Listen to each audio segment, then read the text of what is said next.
My son left me in the woods on a freezing winter night, 45 miles from home, just because I refused to sign over the entire farm.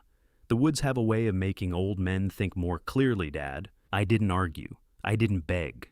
I just stood there and watched him drive away. About 30 minutes later, a car pulled up. The person who stepped out was calm and ready. I smiled as I got into the car. He thought that night was a lesson for me, but he had no idea he was the one about to face the consequences. I'm really glad you're here. Before we continue, drop a comment and tell me where you're watching from, your city or country. It helps build this community. Please note, this story includes fictional elements for storytelling and reflection. Names and settings are coincidental, but the message behind it is meant to stay with you. The restaurant lights disappeared somewhere around mile 3. I noticed it the way I used to notice things in the courtroom, quietly, without turning my head, filing the observation somewhere useful. The road had shifted from the familiar 2-lane stretch past Miller's Hardware and the old post office to something narrower, something that curled north toward the pine country. Calvin hadn't said a word since we left the steakhouse. He drove with both hands on the wheel, eyes straight ahead, jaw set in that particular way he had when he'd already made a decision and didn't want to discuss it. I let him drive. 30 years on the bench in Madison County taught me that silence is rarely empty. It carries weight. It carries intention. I sat in the passenger seat of my son's car and I listened to the silence between us the way I used to listen to witnesses who thought they were saying nothing. The trees came up on both sides around mile 12. Longleaf pines, old ones, the kind that have been standing since before either of us was born. Their tops disappeared into the December dark. No moon that night, just a sky full of cloud cover and the pale wash of the headlights cutting through the cold. The temperature had dropped into the low 30s. I could feel it at the window sill where a thin draft came through. Calvin still hadn't spoken. I thought about asking where we were going. I decided against it. He pulled off the main road onto a gravel track around mile 18-1, of those old forestry service roads that the county stopped maintaining sometime in the 90s. The truck bounced over ruts and packed earth. Branches scraped the side mirror. We went another quarter mile before he stopped, cut the engine, and sat in the sudden quiet with his hands still on the steering wheel. The woods were absolutely still. "Dad," Calvin said. He reached into the back seat and pulled out a manila envelope. He set it on the dashboard between us. "I need you to sign these tonight." I didn't reach for the envelope. "What's in it?" I asked. "The transfer documents, the farm, the accounts." He said it the way someone reads off a grocery list. "It's the right move, Dad. You know you can't manage all of it on your own anymore. Serena and we've got a plan. We can—" "No," I said. The words sat between us as clearly as the envelope did. Calvin turned to look at me for the first time since we'd left the restaurant. In the dim light, I could see the shape of his face, Eleanor's jaw, my forehead, a combination I had once considered nothing short of miraculous. He looked at me the way a man looks at a problem he's already calculated and doesn't understand why the numbers aren't cooperating. "Dad," I said. "No, Calvin." He held my gaze for a moment. Then he looked back out through the windshield at the dark between the trees. He nodded once slowly, like he was agreeing to something I hadn't said. "All right," he said. "All right then." He started the engine. I thought he was turning the truck around. Instead, he put it in drive, and I realized after a moment that he had done the calculation before we ever left the parking lot of that steakhouse. The stopping place, the envelope, the words he'd prepared, and this too. This part he'd decided in advance. He came to a stop, leaned across me, and opened my door. The cold air came in all at once. "You need to think more clearly," he said. "Maybe a little time out here will help." I looked at him. He didn't look back at me. I stepped out of the truck. My boots found gravel, then frozen ground. I stood straight the way I had always stood, and I closed the door behind me with the same deliberate, unhurried motion I used when I closed the door to Courtroom B after 30 years of decisions. Calvin pulled away without his reverse lights ever coming on. He'd left in the direction we came from. Within 30 seconds, there was nothing. No taillights, no engine sound, just the wind moving through the tops of those old longleaf pines and the cold pressing in from every direction. I was 45 miles from home. I reached down and touched the face of the watch on my left wrist. An old watch, a Bulova, my wife Eleanor had given me on our 30th anniversary. The crystal was scratched. The band had been replaced twice. I had never once considered replacing the watch itself. I pressed my thumb against the worn edge of the case, felt the small ridge of metal where the back plate met the body, and I allowed myself one quiet smile in the dark. Then I found a pine tree with a wide enough base, brushed the dead needles from a root, and sat down to wait. My name is Thomas Hargrove. I am 67 years old. For 3 decades, I served as a circuit judge in Madison County, North Carolina, the same county where my grandfather broke ground on 400 acres of red clay and longleaf pine that my family has farmed, leased, and held on to through floods market crashes, and 2 generations of lawyers telling us we'd be better off selling. After Eleanor passed in the spring of 2022, I rattled around that farmhouse alone. 4 bedrooms, 2 parlors, a kitchen that still smelled like the herbs she dried over the window.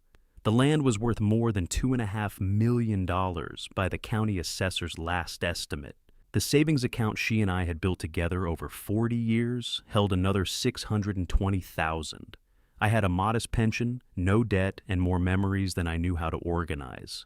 I also had a son I loved more than I knew how to say out loud.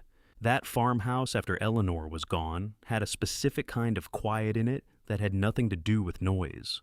You can fill a house with furniture, with photographs, with the radio on in the kitchen, and it can still be hollowed out in the places that mattered. I learned that the hard way in the months after her funeral.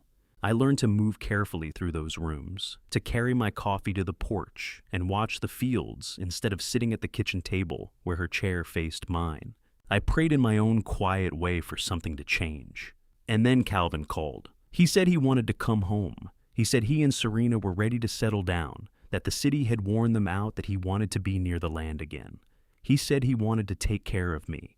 I believed him. I thought it was the answer to every prayer I had ever whispered to Eleanor's empty chair. I still have the drawing. I had it with me that night in the woods, folded twice, tucked into the inside pocket of my coat, right against my chest. A piece of yellowed notebook paper, the kind with the wide blue lines that elementary schools used to hand out by the ream. Calvin drew it when he was 8 years old, sometime in the fall of 1991, and he gave it to me on a Tuesday morning before I left for the courthouse. I remember because Tuesdays were always the longest days on the docket. He'd used a red crayon for my robe and a blue one for his shirt, and the 2 figures were holding hands in the way that children draw hands, oversized circles attached to straight-line arms. Above our heads, in the careful capital letters of a 2nd grader, he had written, "Me and Dad, just as heroes." I kept it in my desk drawer for 23 years. Some mornings when a case was going badly or the weight of a decision sat heavier than usual, I would open that drawer and look at it for a moment. Not long, just long enough to remember what it felt like to be someone's idea of a hero. By the time Calvin was 16, he had graduated from crayon drawings to sitting in the back row of my courtroom on afternoons when school let out early. He would take notes in a spiral notebook, actual notes, not the distracted doodling of a teenager killing time. Once, after a particularly difficult sentencing, I found him waiting by my car in the parking lot. "I want to be like you someday," he said. Not the way kids say things to get a reaction. He said it the way you say something you've been carrying around for a while. Someone people can trust when things go wrong. I put my hand on his shoulder, and I told him that was the finest thing anyone had ever said to me. I meant it then. I mean, it's still, even now, even after everything. Calvin enrolled in law school in the fall of 2004.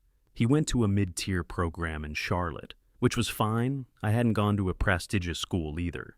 And I believed then, as I believe now, that what a person does with an education matters more than where they received it. He graduated in 2008 with grades that were adequate and a degree that was legitimate, and a handshake I was genuinely proud to give him. What followed was harder to watch. The job market that year was brutal for new attorneys. Calvin applied to firms across the state and got interviews at several, but nothing materialized into an offer that lasted. He clerked for a small practice in Asheville, left after 8 months, over a disagreement I never fully understood. tried to start his own solo practice in 2011, and quietly dissolved it by 2013 when the clients didn't come in the numbers he'd needed. He didn't call much during those years. When he did, his voice had a tightness in it that I recognized the same tightness I had heard in the voices of men sitting across from me in courtrooms. Men who had made a series of small wrong choices and were now arriving at a large wrong consequence. By 2015, I learned from a mutual contact in Charlotte that Calvin had been spending considerable time at private card rooms, the kind that operated in the gray space between legal and illegal in North Carolina at the time, the kind where the stakes started manageable and climbed fast for people with the wrong temperament. Calvin apparently had exactly the wrong temperament. I confronted him about it the Thanksgiving. He denied it initially, then minimized it, then grew angry in the way people grow angry when the truth is closer than they want it to be. We spent that holiday weekend in a silence that felt nothing like the comfortable quiet of the farm and everything like something breaking. Over the following years, the debts accumulated.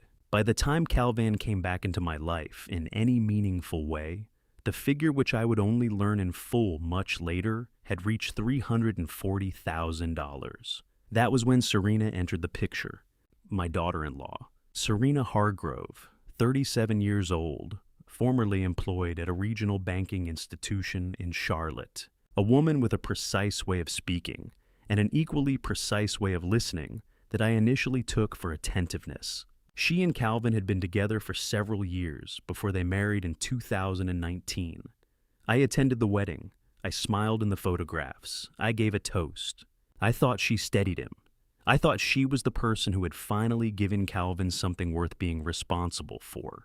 Looking back now, I understand that I was reading the situation the way a tired man reads, looking for the parts that confirmed what he needed to believe. Serena didn't pull Calvin away from his troubles. She was, as I would later come to understand, a navigator, someone who saw the shape of a problem and identified the fastest route through it, regardless of who or what stood in the way. Calvin had the debt, Calvin had the name, and I had the land. They arrived on an April afternoon in 2023, their SUV loaded with luggage and what appeared to be a genuine enthusiasm for the farm. Serena carried flowers in from the car, wildflowers, the kind you buy at the roadside, stands along Route 26. Calvin walked the fence line with me before dinner and talked about the cattle, about the south pasture, about whether the old equipment barn needed a new roof. It felt, God help me, like a homecoming. I was lonely. I will say that plainly because it is the truth and because I think it matters. Eleanor had been gone for just over a year, and the farmhouse, for all its familiar weight, had developed a specific gravity in the evenings that pressed down on a person. Having voices in the hallways again, having someone to sit across from at the kitchen table, I let that comfort do too much of the work of discernment that I should have been doing myself. 3 weeks after they moved in, Calvin came to me with a proposal. He laid it out at the kitchen table on a Sunday morning, the paperwork already prepared. He said he wanted to take over the day-to-day management of the farm accounts and the household expenses just temporarily, just to relieve me of the administrative burden. He framed it as a kindness. He framed it as a son taking care of his father. I thought about it for 2 days. I talked to no one, which was my first mistake. On the third day, I signed a temporary financial power of attorney, granting Calvin authority over the primary farm accounts. That signature, the one I gave away too easily. In a quiet kitchen on a Sunday morning, while Serena made coffee at the counter, and the April light came through the window, would become the first brick in the wall they were building around me. The first thing I noticed was the phone. Not any single call in particular. It was more like a weather pattern, shifting the kind of gradual change you don't register, until one morning, you realize the air feels different. June came in warm that year, warm and dry. And somewhere in the middle of it, I understood that the phone on the kitchen counter had stopped ringing the way it used to. Frank Delgado, a retired surveyor I'd known since our boys played Little League together in the early 90s, had called every 3 weeks or so for years. We didn't have long conversations. We talked about the weather, the county commission, whether the diner on Route 26 had gotten better or worse since it changed ownership. The calls had stopped. I told myself he was busy with his grandchildren for the summer. Reverend Harris from the Madison County Community Center had called twice in the spring about the literacy board I'd served on for 8 years. I hadn't heard from him in 6 weeks. I told myself the summer program had his full attention. My neighbor to the north, Gerald Webb, and I had a long-standing arrangement to share equipment during hay season. He hadn't come by, hadn't called.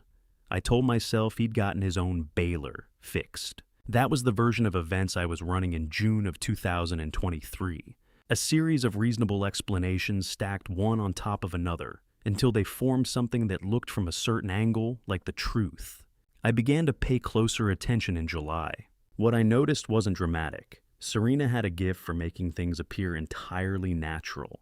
When Frank called on a Wednesday afternoon while I was out walking the south fence line, she told him I was resting and that she'd pass along the message. She was pleasant about it. I later confirmed that from Frank himself, much later. Friendly even. The kind of friendly that made a person feel it would be rude to press further. The message, of course, was never passed along. The internet service had what Serena described as connection issues, with a frequency that seemed remarkable for a rural area that had managed reliable service for the better part of 4 years. It always happened at specific moments when I sat down at the desk in the study in the evenings to correspond with people, or when I had mentioned earlier in the day that I intended to call someone. The router would be reset by morning. Calvin would shrug and say the service out here had always been spotty. I am a man who spent 30 years evaluating the credibility of testimony. I know the difference between coincidence and pattern. What I did not know in those weeks was what to do with what I was seeing, because every piece of it could be explained away individually, and because the alternative, the conclusion that my own son and daughter-in-law were deliberately walling me off from the people in my life, was a conclusion I was not yet ready to hold. So I talked myself out of it, which I now understand was exactly what they were counting on. Dorothy came on a Saturday in mid-July. My younger sister is 63 years old, a retired school teacher from Boone, who has strong opinions about pie crust county politics and the proper way to stake tomatoes. She drove 2 hours to bring me an apple pie and to sit on the porch and drink sweet tea and talk the way we had talked for 6 decades. I heard her truck on the gravel drive and felt something loosen in my chest that I hadn't realized had been tight. We had a good afternoon. We talked about Eleanor. We talked about the farm. Dorothy walked with me to the old equipment barn and looked at the roof and confirmed what I had already suspected it needed attention before winter. She stayed for dinner. Serena was pleasant throughout, attentive, refilling glasses, asking questions about Boone. Calvin talked with Dorothy about the south pasture. It seemed for those few hours entirely normal. 2 days later, Serena came to me in the study. She sat across from me with her hands folded in her lap, and her expression arranged into something that I can only describe as carefully sorrowful. She said she didn't want to cause trouble. She said she almost hadn't come to me at all. She said she'd overheard Dorothy during those few minutes, when the two of them had been alone in the kitchen after dinner, saying something that had concerned her, something about speaking to an attorney about Thomas's capacity to manage his affairs, about whether the farm might need a legal trustee appointed. Serena said she wasn't judging Dorothy. She understood that Dorothy loved me. She simply felt that I deserved to know. Then she left me alone with it. I have cross-examined witnesses who had more integrity than that conversation deserved. But I was not in a courtroom. I was in my own study on an evening in late July, and the person sitting across from me was my daughter-in-law, who had come to me, or so it appeared, out of genuine concern. I did not stop to ask myself whether what she described was plausible, whether Dorothy had any reason to take such a step without speaking to me first, whether the story had the particular seamless quality of something that had been constructed rather than observed. I picked up the phone and called Dorothy. The conversation was not good. I was sharper than I should have been, and Dorothy, who does not accept that tone from anyone, least of all her older brother, pushed back immediately. She denied saying any such thing. She was angry in the way that people are angry when they've been genuinely wronged, which is different from the anger of people who've been caught. I knew the difference. I had seen both hundreds of times. I chose not to apply that knowledge to my sister. 3 days later, Dorothy drove back to the farm. She knocked for several minutes. She called my name through the front door. I stood in the hallway and listened to her knock and could not make myself open it. Because opening it meant admitting that I had been wrong and foolish, and that the person I was becoming frightened me. She left without a word. I watched her truck move down the long gravel drive that Eleanor had lined with river stones the summer of 2006. Dorothy didn't look back. Not once. And for the first time since Eleanor had passed, I felt completely alone in a way that had nothing to do with an empty house. The bank statement arrived on a Tuesday. I almost missed it. Serena had taken over sorting the mail, another one of those arrangements that had developed gradually framed as a convenience that I had accepted without examining closely enough. But that particular Tuesday, she had a dentist appointment in town, and Calvin was out on the south pasture. And when I came through the front door from my morning walk, I found the stack of envelopes on the hall table where the mail carrier always left them when no one answered the door. I sat down at the kitchen table and opened the statement the way I had always opened documents that required my full attention, slowly without prejudice, reading each line before moving to the next. The transfer was on the second page. $8,000 moved on the 14th of July to an account number I did not recognize, listed under a routing code that meant nothing to me. The notation beside it read, Asset Management Services, Q2 fee. I read it 3 times. Then I folded the statement, put it in the inside pocket of my work jacket, and went out to the barn to finish a repair I'd been meaning to get to all week. I waited until dinner. 30 years on the bench taught me many things, but perhaps the most useful was this. The manner in which a person responds to an unexpected question tells you more than the content of their answer. The content can be prepared. The manner for most people cannot not entirely. I set my fork down about halfway through the meal and mentioned in a tone that I kept deliberately conversational that I'd noticed an item on the bank statement. $8,000. An asset management fee. I said I didn't recall authorizing that specific disbursement. Calvin looked up from his plate. Something crossed his face, not guilt exactly, but a kind of rapid calculation, the look of a man running through options in the space of a second. Then his expression settled into something that I would describe as controlled impatience. He explained briefly and without warmth that the payment was for the quarterly oversight fee charged by the property management consultant he had engaged on the farm's behalf. He said it was standard. He said he'd mentioned it. He said these were the kinds of operational details that I had asked him to handle so that I wouldn't have to think about them. Then he asked Serena how the dentist appointment had gone. The subject was closed. Not by my choosing. In the courtroom, when a witness changes the subject, you note it. You don't necessarily pursue it in that moment. Experience teaches you that pressing too early collapses an angle you might need intact later. But you note it and you file it and you return to it at the time of your own choosing. I excused myself after dinner and went to the study. On the third shelf of the bookcase behind the desk, behind a volume of North Carolina procedural law, that had been there since before Calvin was born, I found what I was looking for, a composition notebook, the kind with the black and white marbled cover, the same kind I had used for case notes throughout most of my time on the bench. I had kept a supply of them out of habit, 4 or 5, on that shelf untouched for 3 years. I opened one to the first page and I began to write. Date July 18th, 2023. Item $8,000 transferred from primary farm account notation, Asset Management Services, Q2 fee. No prior authorization from account holder. Explanation offered Calvin Hargrove verbal at dinner. Tone clipped dismissive. Subject change immediate. Second item correspondence volume from outside contacts has decreased markedly since April. Frank Delgado, last contact unknown. Reverend Harris, last contact 6 weeks prior. Gerald Webb, no contact since hay season began. I kept writing. I wrote for an hour, and what emerged on those pages was not a list of grievances, but something closer to a pattern, the kind of pattern I had spent 3 decades learning to recognize. Individual incidents, each one explainable on its own terms. Together, they describe something deliberate.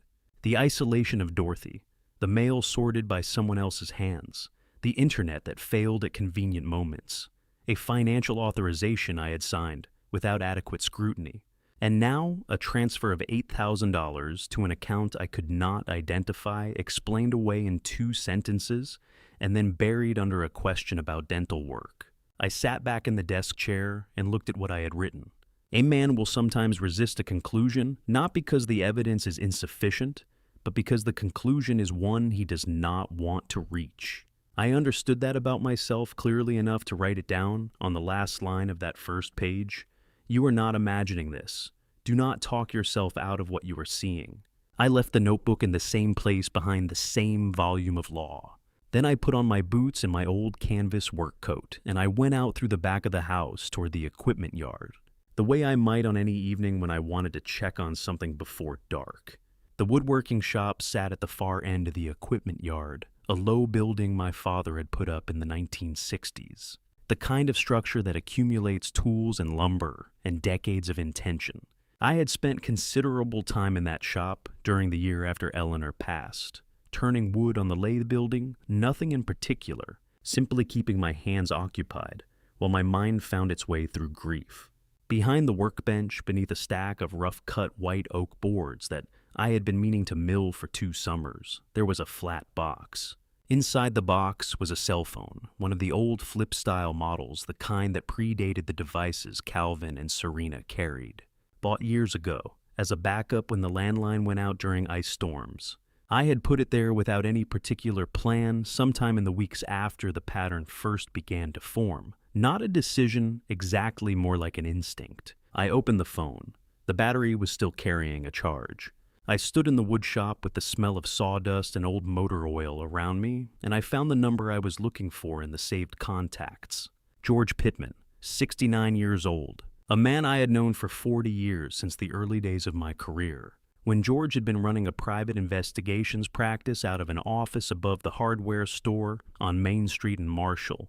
We had worked in parallel for years, his side and mine, and somewhere in that working relationship, a friendship had grown that had outlasted both his practice and my bench. George had been one of the 8 people at Eleanor's funeral who had stayed until the end without being asked. I had not spoken to him in 4 months.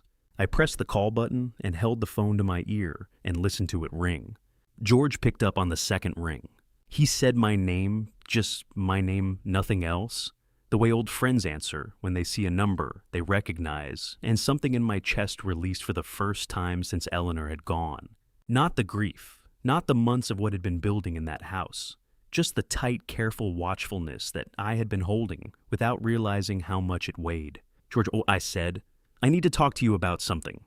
I should tell you about George Pittman. We met in the fall of 1988, across opposite sides of a land fraud case that had been working its way through Madison County for the better part of 2 years. George was operating as a private investigator, retained by the family on one side of the dispute.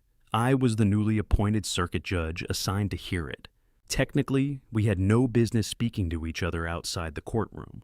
Practically, we ended up having a conversation in the parking lot of the county records office one October afternoon that lasted 3 hours and settled nothing about the case but established something more durable than a ruling.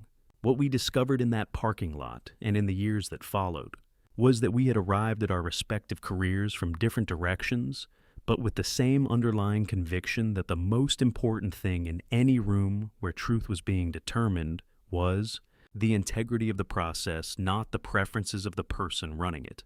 George had walked away from a case, once a well-paying one in Buncombe County, because the client had asked him to shade a report. He told me about it without any particular pride, the way a person describes a decision that was simply obvious. I recognized that quality.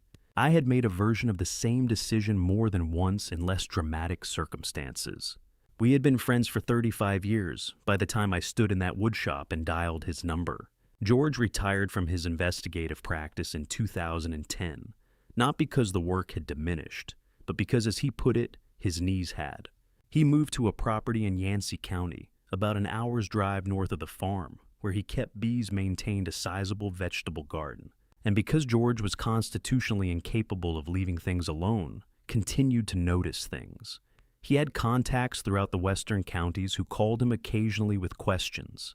He had databases he still accessed. He had, as I would discover, been paying attention to my situation for longer than I had been paying attention to it myself. During that first call in July, George told me things I was not prepared to hear. He had noticed the change in me, or rather the change in my visibility sometime in the late spring. A mutual acquaintance had mentioned in passing that Thomas Hargrove seemed to have gone quiet lately, that his son and daughter-in-law were very much present at any public occasion, but that Thomas himself seemed less like a man choosing to step back and more like a man who had been stepped back on behalf of. George being George had filed that observation and begun pulling threads. Over the 2 months between our last contact and my call from the wood shop, he had identified 3 transfers from the farm's operating account to an entity he could not find registered in North Carolina's business records. He had spoken quietly and directly with Frank Delgado, who confirmed that his calls had gone unreturned or been intercepted by someone who identified herself as Calvin's wife. He had obtained through channels he declined to specify over an unsecured line a partial picture of Calvin's financial situation that was significantly worse than I had imagined. $340,000 in outstanding debts. 2 creditors whose methods of collection were not, George suggested, carefully entirely conventional.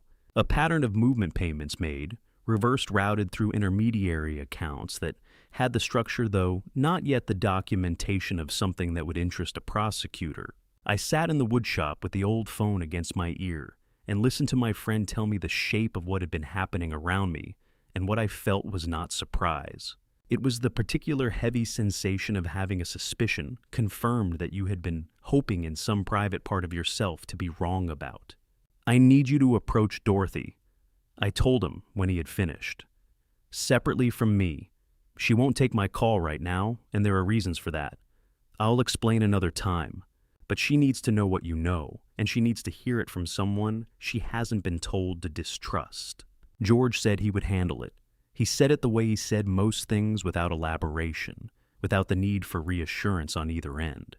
We agreed on a protocol: no calls from the farmhouse landline, no contact through any device that Calvin or Serena could access. The old phone would stay in the woodshop. We would speak every 10 days unless something changed. Then I went back to the house and sat at the dinner table and watched Calvin and talk about a fence repair on the north boundary, and Serena describe a program she had seen on television. And I said very little and listened to everything. August passed quietly. I performed my role with the care that 30 years of maintaining a neutral courtroom expression had given me. I asked no questions that would signal awareness. I expressed no unusual interest in the mail, the accounts, or the schedule. I was, to all appearances, an aging man moving at an aging man's pace through the late summer of his 67th year. What I was doing, in fact, was watching. The morning of the 14th of September changed things. I woke at my usual hour a few minutes before 6 and went to the kitchen to start the coffee. Serena was already there, which was not unusual as she kept early hours, and she said, already brewed a pot. She handed me a mug with the particular attentive warmth she deployed in moments she wanted to appear domestic, and I took it to the kitchen table and sat down with the morning out the window. 3 sips in, something registered that I cannot describe precisely except to say that it was wrong. The flavor was altered in a way that had nothing to do with the beans or the roast. A faint undertone chemical rather than bitter, the kind of thing you might not notice if you weren't a man who had spent 2 months paying attention to everything.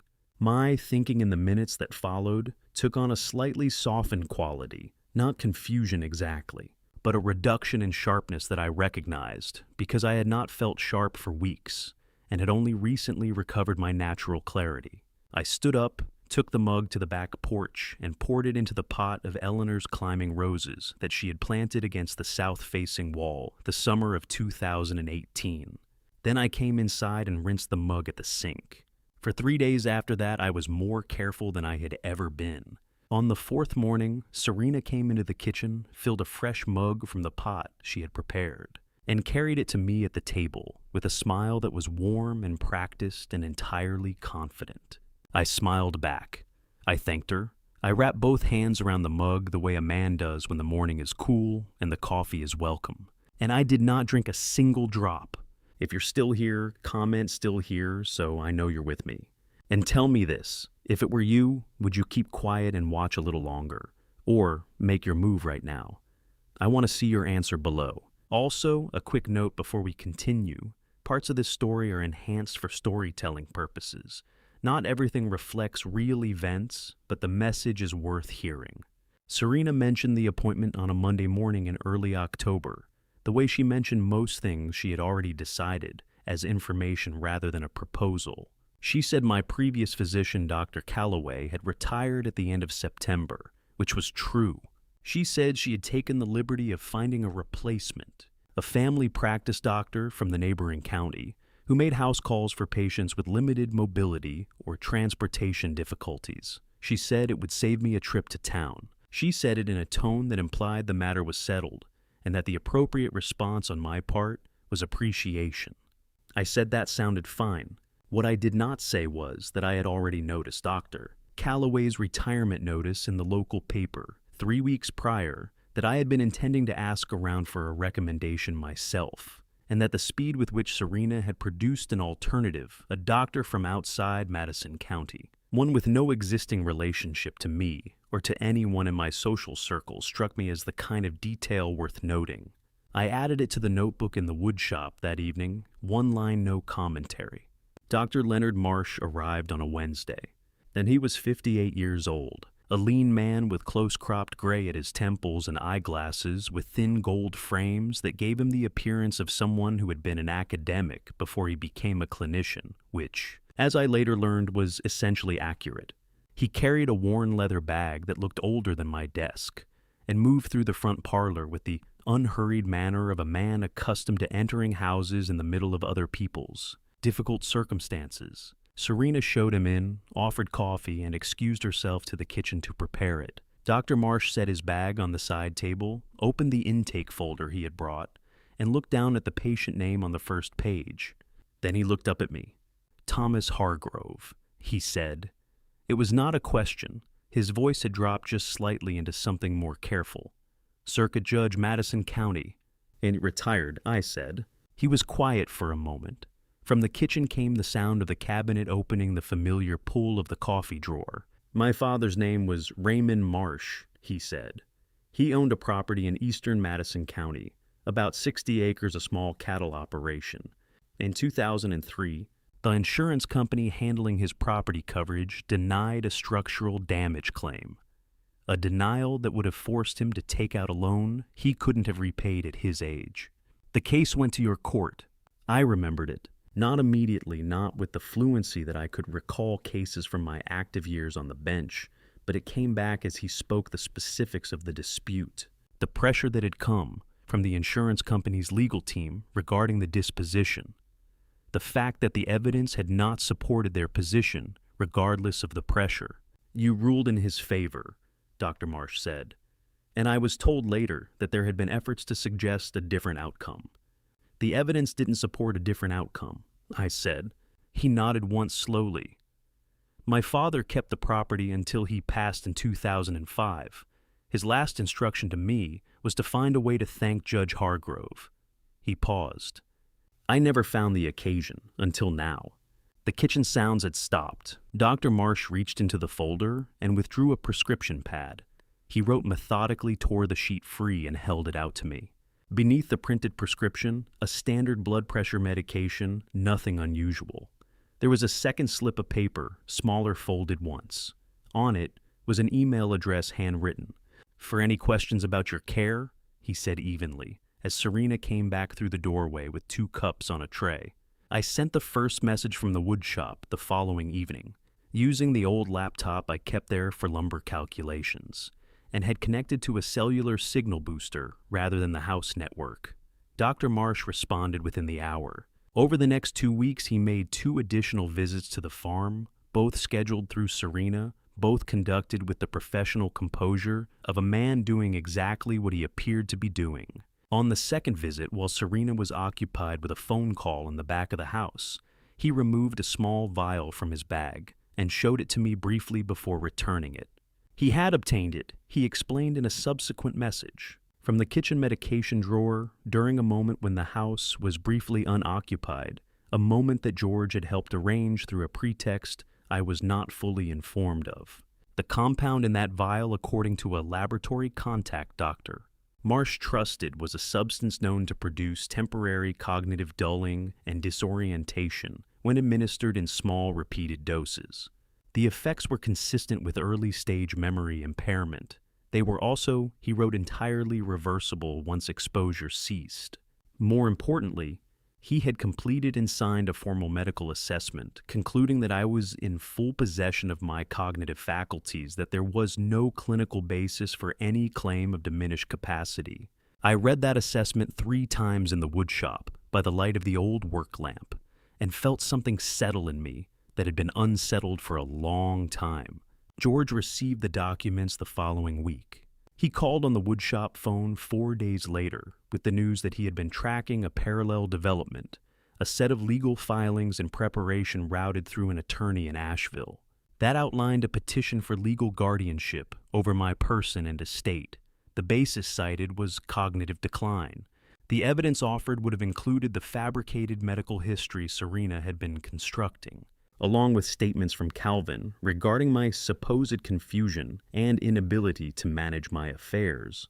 George had already been in contact with Patricia Hale, the assistant district attorney for Madison County, a woman he had worked with on a financial fraud case several years prior, and whose judgment he trusted. Patricia had reviewed what George had gathered and offered a clear assessment. The evidence was not yet sufficient for charges that would hold. More critically, any premature action on our part would alert Calvin and Serena in time for them to dispose of documents, close accounts, and construct a version of events that would be significantly harder to prosecute. The strength of a case like this, Patricia had told George, lay in allowing the other side to believe they were succeeding until the moment they were not.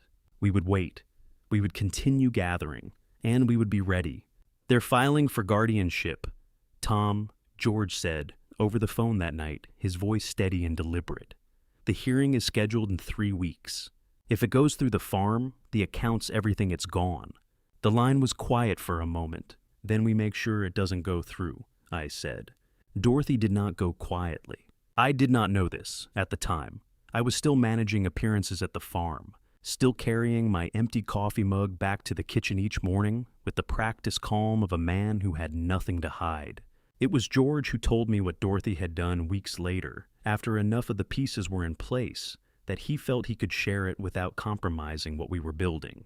What she had done was this. She had gone home to Boone, and she had sat with her anger for 3 days. And then she had set the anger aside, and done what a former school teacher does when something doesn't add up. She had gone back to the primary sources. She pulled up every conversation she could remember from her visit to the farm in July. Not just the content, but the sequence, the timing, the specific moments when Serena had been present and when she had not.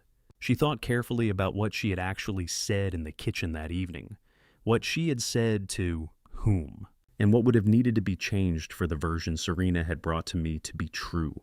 She found that nothing fit, that the story Serena had told me required Dorothy to have said things she had not said, in a tone she did not use to a person she had never been alone with long enough to say them. Dorothy is not a woman who doubts herself easily, but she is also not a woman who moves without being certain.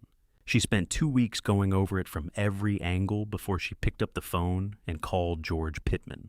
She had his number because George had been a fixture in the county long enough that most people with long memories had it somewhere. George met her at a diner in Weaverville on a Thursday in early November, a place far enough from Madison County that the meeting would not produce any useful gossip. He told me later that she arrived 7 minutes early and already had her notes out on the table when he walked in a spiral notebook, 3 pages of her own handwriting. Dates and impressions and questions organized in the orderly fashion of a woman who had spent decades getting children to think clearly about evidence. They talked for 2 hours. George confirmed what she had suspected about the broader situation without telling her more than she needed in order to make a decision. The decision she made was the right one.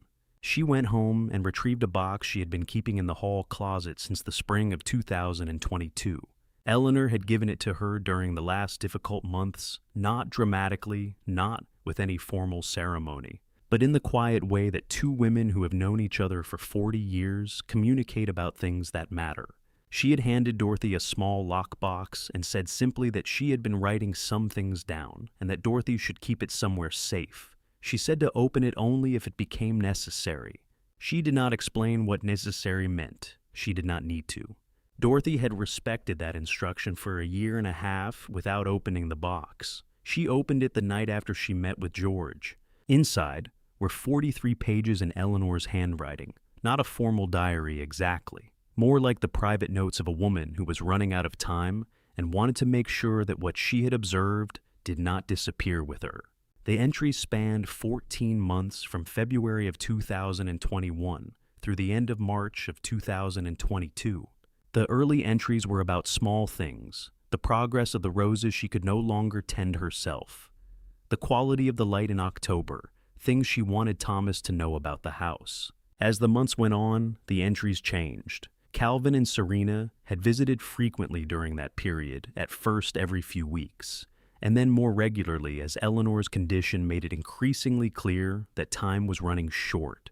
Eleanor wrote about those visits with the careful, measured attention of a woman who had spent 40 years watching her husband read people for a living and had learned something from the observation. George read me the relevant passage over the phone, his voice even, and deliberate the way it always was when he wanted to be sure something landed precisely. There is something wrong with this woman. She looks at Thomas's land the way a hawk looks at something small in a field below it. She is patient in a way that frightens me. She asks questions that sound like care but feel like inventory. Calvin looks at her the way a man looks at someone he is afraid to disappoint. I do not think he is a bad person. I think he is a weak one, and I think she knows exactly how to use that. I am afraid of what she will do when I am no longer here to see it. The entry was dated September 14th, 2021. I sat in the woodshop with the phone against my ear and did not speak for a long time. Eleanor knew, I said finally. She knew, George said. It was George who suggested the watch. Not immediately, this was 2 weeks after the conversation about the journal, after we had both had time to think through what was still ahead. Calvin's behavior had been escalating in small ways since the guardianship filing, a harder edge at dinner, a shorter tolerance for any question I asked about the accounts, a particular look he had developed when I entered a room where he and Serena were already talking. George said he wanted to install a location transmitter in the watch the old Belova Eleanor had given me, the one I wore every day. He said it was a precaution. He said it in the particular careful way he used, when he wanted to make something sound minor that was not entirely minor. Just in case, Tom, he said, just in case. I thought about it for exactly as long as it deserved, which was not long. I left the watch on the fence post at the north boundary of the property on a Tuesday morning, and George collected it and returned it by Thursday evening. And after that it sat on my wrist the same as it always had, except that it was no longer only a watch. The guardianship hearing was held in the second week of December in a courtroom in Asheville that I had appeared in twice during my years on the bench. I sat at the respondent's table with an attorney George had retained, and I watched Dr. Leonard Marsh take the stand and describe in precise clinical language the results of his examination and the content of the laboratory analysis he had commissioned. Calvin and Serena's attorney objected to the laboratory report on procedural grounds. The objection was overruled. The medical assessment was entered into the record. The petition was denied in full. The judge's language was measured but unambiguous. There was no clinical basis for the determination of diminished capacity. The petition was without merit. Court costs were assigned to the petitioners. I did not look at Calvin during the ruling. I looked at the middle distance the way I had trained myself to look during difficult verdicts on the other side of the bench, present composed, giving nothing away. In the hallway outside, as the attorneys gathered their documents and the attendants cleared the gallery, Calvin came to stand beside me. He leaned close enough that only I could hear him. "This isn't over, old man," he said. I looked at my son. I looked at his face, Eleanor's jaw, my forehead, the combination I had once thought miraculous, and I understood in that moment that what I felt was not the anger I had carried as a judge toward men who believed themselves above consequence. It was not the grief I had been carrying since the spring of 2022. What I felt standing in that hallway was something I had very rarely felt for anyone who had sat across from me in a courtroom. Pity. He knocked on my bedroom door on a Thursday evening 3 days after the hearing. I was at the small writing desk by the window, reading through an old case digest I had pulled from the shelf, not for any particular reason, just for the comfort of familiar material. The knock was unhurried, the knock of a man who was not worried about the answer. Calvin stood in the doorway in a collared shirt and a jacket I had not seen before. He was smiling, the full smile, the one that reached his eyes, the one I had not seen directed at me in months. He said he wanted to take me to dinner. He said he knew things had been tense lately, and that he was sorry for that, and that he thought a good meal and some time together might do them both good. He named the restaurant Harlan's Steakhouse on the east side of town, the place with the dark wood paneling and the good bourbon selection and the tables far enough apart that you could have a real conversation. I looked at my son in the doorway and I said, that sounded fine. What I did not tell Calvin was that I knew Harlan's well, not as a place I had discovered in recent years, but as a place Eleanor and I had gone for 31 years of anniversaries and quiet celebrations. A place where the host knew our names, and the corner booth in the back had been ours by informal understanding since before Calvin was old enough to eat steak. I had not been back since Eleanor passed. I had not been ready. I understood that Calvin either knew this and had chosen the location deliberately or did not know it and had chosen it for other reasons. I was not certain which possibility I found more troubling. I took my suit jacket from the closet, a charcoal wool the one I wore when the occasion required something presentable, but not formal. In the inside breast pocket I placed a small digital recorder that George had passed to me 2 weeks prior through the dead drop arrangement we had established at the north fence post. The recorder was no larger than a pocket knife. George had shown me the single-button operation press once to begin, press again to pause. I pressed it once in the bathroom mirror, confirmed the small indicator light came on, and put the jacket on.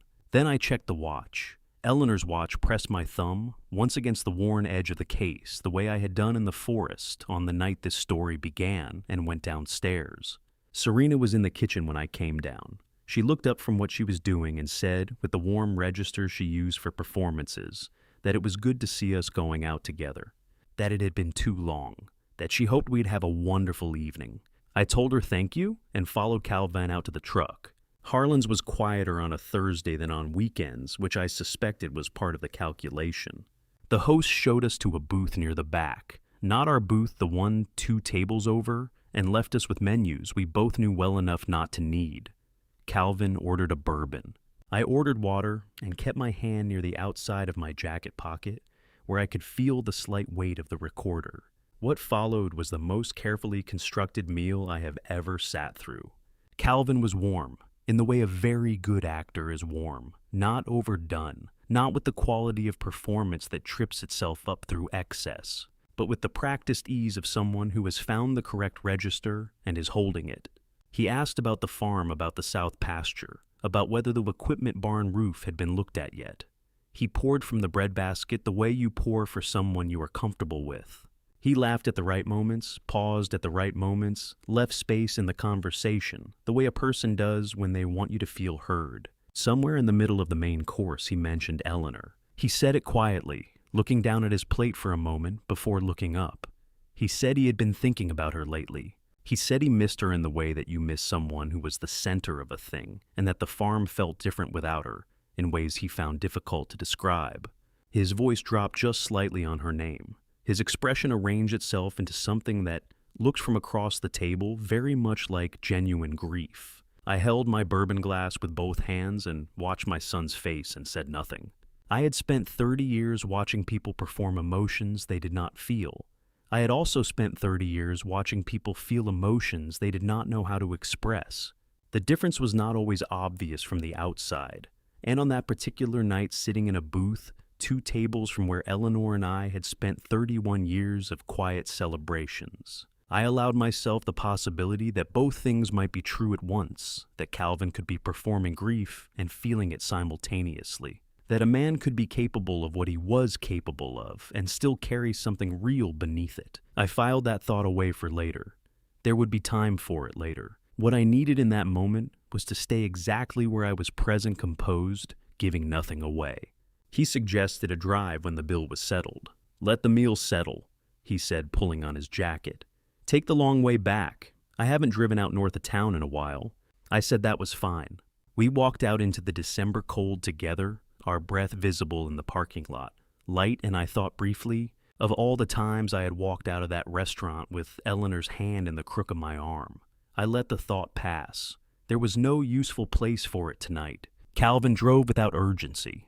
The truck moved through the east side of town, past the hardware store and the county records building, and the old post office through the intersection, where Route 26 met the county road north, and then out past the last of the streetlights into the dark beyond the town limits. The road narrowed. The trees came up on both sides, the long-leaf pines, old growth, the kind that have been there longer than any dispute over any piece of land in this county. I watched the road. I did not speak. Calvin did not speak. The clock on the dashboard read 11:17. I kept my right hand relaxed in my lap, and my left hand resting on the door panel near the window, and I breathed slowly the way I had learned to breathe during difficult sessions through the nose measured out without any sound. The recorder in my breast pocket was running. The watch on my left wrist was doing what it had been designed recently to do. The truck slowed, turned off the main road onto a gravel track. I recognized the old forestry service road, the one the county had stopped maintaining in the 90s. The branches scraped the mirror. The headlights cut through the dark between the trees and found nothing on the other side. Calvin brought the truck to a stop. He put it in park. His hands came off the wheel and settled in his lap. The engine went quiet, and then there was only the wind moving through the tops of the pine trees and the absolute dark pressing in from every direction and the sound of my own breathing and the faint weight of the recorder against my chest. The glove compartment opened without a word. Calvin reached across and placed two things on my knee, a manila envelope and a pen. He had prepared this in advance, brought it to dinner in his jacket, or left it waiting in the truck. Now it sat on my knee in the dark of a forestry road, 45 miles from the farm, and my son was looking straight ahead at nothing, both hands back on the wheel. I drew out the top sheet far enough to read the heading by the pale dashboard light. Deed of transfer, Hargrove Farm and Associated Assets, Madison County, North Carolina. I read the first two lines. Then I put the papers back in the envelope, set it on the dashboard, and placed the pen on top of it. "Oh no," I said. Calvin turned to look at me. What moved across his face was not rage. It was colder than rage and more considered. It arrived and settled the way a decision settles, rather than the way an emotion does. "The forest has a way of making old men think clearly, Dad," he said. His voice was quiet, measured. "You should take your time." I looked at my son the way I had looked at men in courtrooms, when I needed to see them plainly past what I wanted them to be, down to what they were.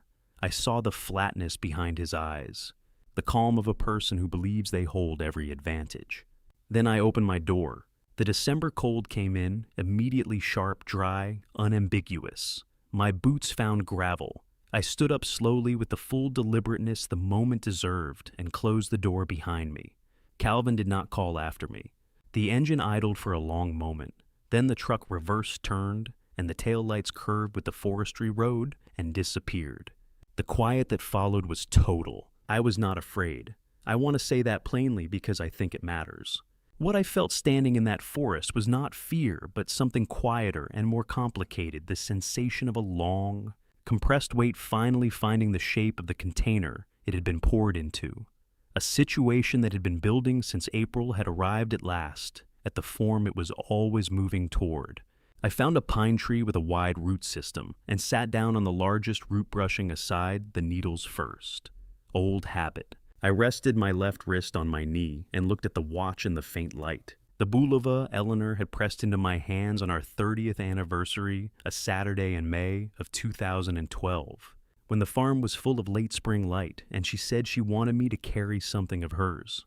The crystal was scratched. The band had been replaced twice.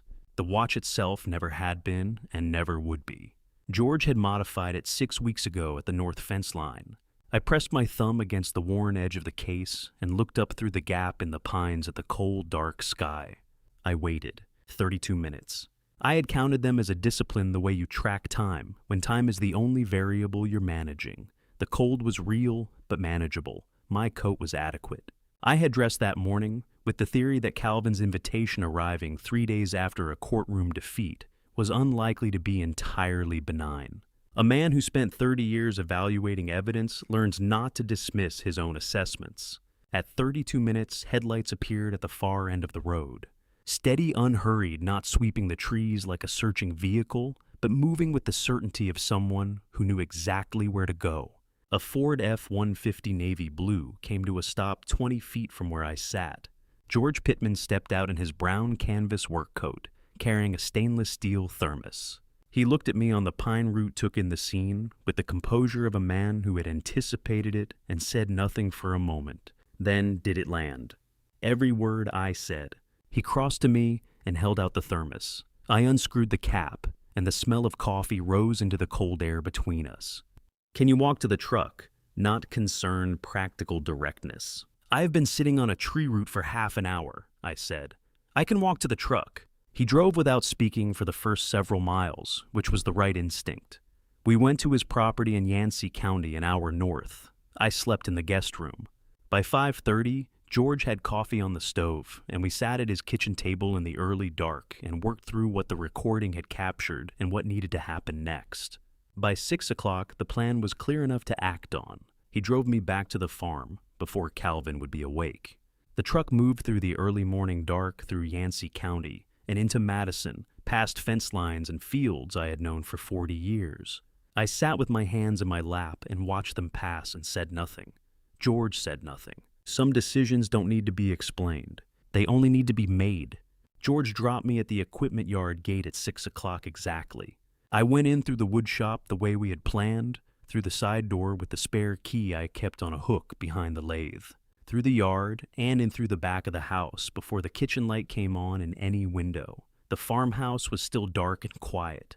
December mornings in Madison County have a particular quality the cold holds overnight and releases slowly, and the fields carry a pale frost that catches the first gray light before the sun has any real strength. I hung up my coat. I washed my hands at the kitchen sink. Then I filled the old percolator from the bag of ground coffee I kept in the back of the cabinet, not the coffee Serena bought. The dark roast in the red bag that I had been drinking since before Calvin was born, and I set it on the stove and waited for it to run. I sat down at the kitchen table with my mug when it was ready, my back to the window facing the doorway to the hall, and I read the 2-day-old newspaper that was still folded on the corner of the table where I had left it. Outside, the fields were coming up gray and silver in the early light. A crow landed on the fence post at the edge of the yard and sat there for a while, apparently satisfied with the view. At 7:15, I heard footsteps on the stairs. Calvin came into the kitchen, the way he always did in the morning, shirt untucked, moving without full attention, reaching for the cabinet above the coffee maker before he had entirely processed the room. He had the cabinet open and his hand on a mug before he registered that someone was sitting at the table. He stopped.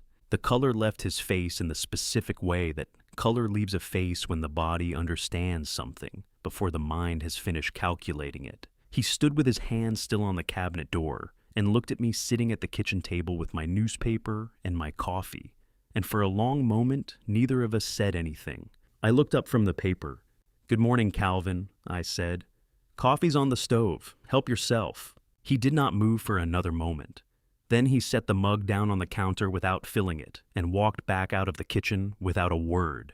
I turned the page of the newspaper.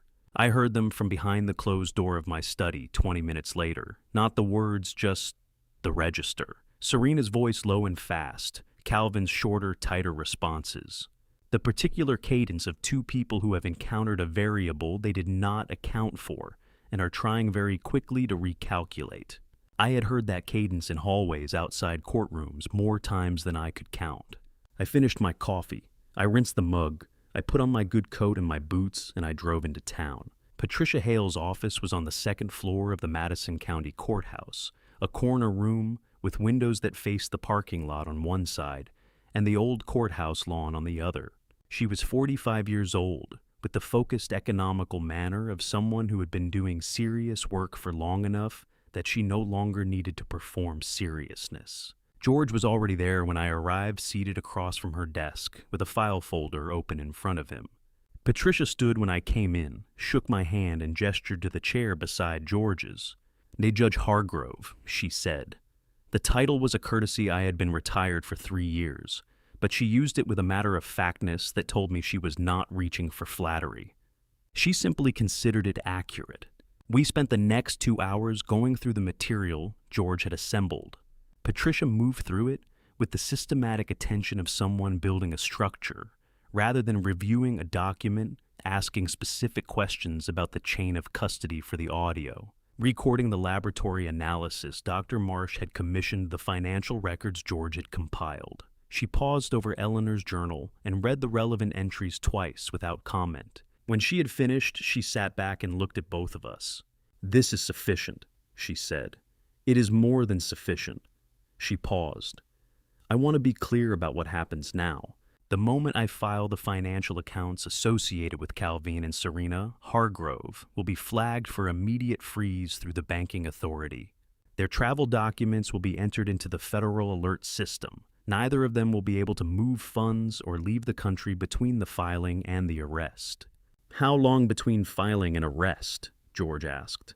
"It's same business day," Patricia said. "I'm not giving this room to breathe." I signed the formal complaint at 10:47 in the morning.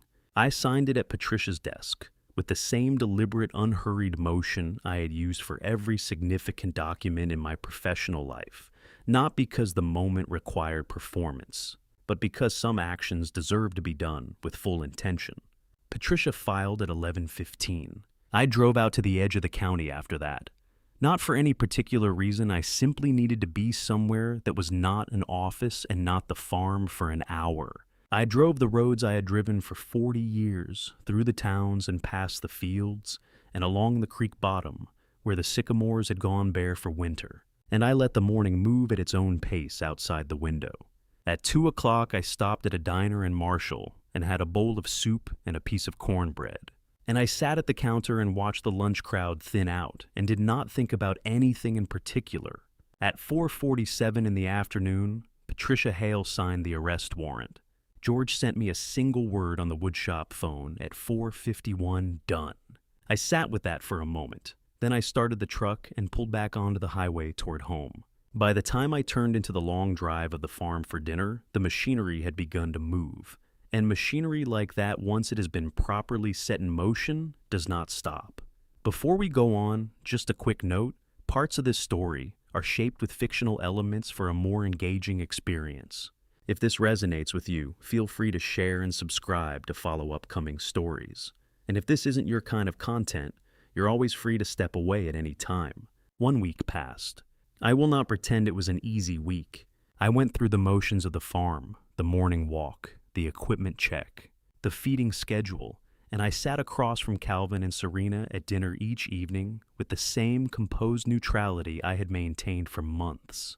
They were quieter now, more careful. The particular energy in the house had shifted from controlled pressure to something more brittle. The way ice shifts when the temperature has been rising for days and the surface is still intact, but the structure beneath has begun to give. I did not know exactly when the officers would come. Patricia had told me the timing would be within the week, coordinated with the financial freeze to prevent any last-minute movement of assets. She had told me to be present at the property and to stay out of the way when it happened. On the 8th morning, I came down to the kitchen at my usual hour, made breakfast, and ate alone at the table with the winter fields going pale in the early light outside the window. At 7:20, I heard tires on the gravel drive. Not one vehicle, two. I stood up from the table and walked to the hall doorway. From there, I could see the length of the entrance hall to the front door, and beyond it, through the sidelight windows, the shape of 2 vehicles pulling up to the front of the house. I went to the foot of the stairs and stopped there, one hand on the newel post, weight settled the way a man stands when he has decided to observe and not to intervene. The knock came hard and official, the knock that carries its own authority, regardless of who opens the door. Calvin came down the stairs first. He was in the clothes he slept in, his hair not yet arranged, and he moved with the residual confidence of a man who has not yet registered what kind of morning this is. He reached the front door and opened it, What happened to his face in the next 3 seconds was something I had witnessed from the other side of a courtroom, many times the specific, irreversible moment when a person understands that the calculation they have been running has reached its end. He took a step backward. His mouth opened and closed once. The lead officer was a woman in her 40s with a Madison County Sheriff's Department jacket and a manner that was professional and entirely without drama. She identified herself, stated that she had a warrant for the arrest of Calvin Hargrove and Serena Hargrove, and began reading the charges in the level. Procedural voice of someone who has done this a great many times. Elder financial abuse. Conspiracy to commit fraud. Deliberate administration of a cognitive-altering substance to a vulnerable adult. Unlawful attempt to seize property through coercion. 4 counts. I heard Serena before I saw her, a sharp intake of breath from the direction of the living room. She had come to the doorway between the living room and the hall, and she was standing with both hands gripped around the back of the sofa, the way a person grips something solid when they need an anchor. Her face had the particular stillness of someone who is processing consequences they had, until this moment, considered theoretical. The officers were efficient and unhurried. Within minutes, both Calvin and Serena had been moved to the entrance hall. The restraints went on, with a metallic sound that carried through the quiet of the farmhouse the way sounds carry in the early morning when there is nothing else competing with them. Calvin turned his head and looked up at me. I was standing at the foot of the stairs, one hand still on the newel post, and I looked back at him. I did not move toward him. I did not speak. I held his gaze the way I had held the gaze of every person who had ever sat across from me in a proceeding that required my full and undivided attention, present steady, entirely without the need for the moment to be anything other than what it was. He looked at me for a long time. Then the officers moved, and he moved with them, and the front door opened onto the December morning. I watched through the sidelight window as the 2 vehicles crossed the gravel drive and turned out onto the county road. The last of the brake lights disappeared around the curve at the bottom of the hill. The farm went quiet. I stood in the entrance hall alone for a while, my hand still on the newel post. Then I went back to the kitchen and finished my breakfast. 2 weeks later, I sat across from Patricia Hale in her corner office at the courthouse. She had updates, and she had a warning, and she gave me both with the same measured directness she applied to everything. The financial freeze had captured substantially all of the assets Calvin and Serena had moved, not every dollar, but enough that restitution was viable. The prosecution's evidentiary position was strong. She expected to proceed to trial in February. The warning was Wade Coleman. He was 50 years old, a criminal defense attorney out of Asheville who had built a reputation over 2 decades for a specific courtroom strategy when the evidence against his client was strong. He redirected the jury's attention toward the credibility of the person making the accusation. He did not argue that his clients were innocent, so much as he argued that the other side was not trustworthy. He had done it successfully more than once with elderly complainants whose histories could be made to look in the right light like liabilities. Patricia told me this without softening it, which I respected. "He'll go after your record," she said. "Specific cases. He'll look for anything that can be framed as bias, error, or impropriety. His goal will be to make the jury wonder about you before they wonder about Calvin." I nodded. "He'll have done his research," she continued, "and he is very good at what he does." "I know what he does," I said. "I've been watching attorneys like Wade Coleman walk into courtrooms since before he passed the bar exam." Patricia looked at me for a moment. "Good," she said. "Then you know what to expect." I drove home through the early winter dark, the familiar roads running past familiar fields, and I thought about what Patricia had said. Wade Coleman was skilled. He was experienced. He had a strategy that had worked before, but I had spent a career in rooms where people like him operated. I had watched them construct narratives, redirect attention, locate the weaknesses in a case and press. I understood the mechanics of what he would attempt. Now I would be sitting in the chair on the other side of the courtroom. I was not afraid. I had spent an entire professional life watching men like him work, and I understood every move they made before they made it. I had not worn the black suit since the day I retired. It had been cleaned and pressed and returned to the closet 3 years ago, and there it had stayed, not as a relic exactly, but as something I was not ready to make a decision about. It was the suit I had worn on the first morning I sat behind the bench in Courtroom 4 in February of 1990, 34 years ago, when I was 33 years old, and the weight of the robe felt like something that needed to be earned rather than simply put on. I had worn it on the last morning too in the spring of 2020, when I had sat for the final time in that same room and felt with the clarity that finality brings, that I had tried to do the work as honestly as I knew how.